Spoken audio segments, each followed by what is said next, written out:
بسم الله الرحمن الرحيم. ويل للمطففين الذين إذا اكتالوا على الناس يستوفون وإذا كالوهم أو وزنوهم يخسرون ألا يظن أولئك أنهم مبعوثون ليوم عظيم يوم يقوم الناس لرب العالمين كلا إن كتاب الفجار لفي سجين وما أدراك ما سجين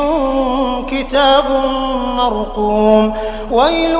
يومئذ للمكذبين الذين يكذبون بيوم الدين وما يكذب به إلا كل معتد أثيم إذا تتلى عليه آياتنا قال أساطير الأولين كلا بل ران على قلوبهم ما كانوا يكسبون كلا إنهم عن ربهم يومئذ لمحجوبون ثم إنهم لصالو الجحيم ثم يقال هذا الذي كنتم به تكذبون كلا إن كتاب الأبرار لفي عليين وما أدراك ما عليون كتاب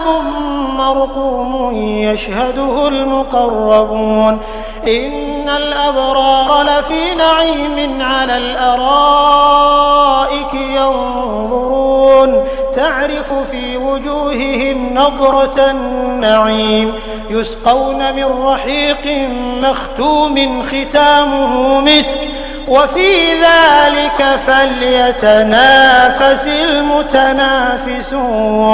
ومزاجه من تسنيم عينا يشرب بها المقربون إن الذين أجرموا كانوا من الذين آمنوا يضحكون وإذا مروا بهم يتغامزون وإذا انقلبوا إلى أهلهم انقلبوا فكهين وإذا رأوهم قالوا إن هؤلاء لضالون وما أرسلوا عليهم حافظين فاليوم الذين آمنوا من الكفار يضحكون على الأرائك ينظرون هل ثوب الكفار ما كانوا يفعلون.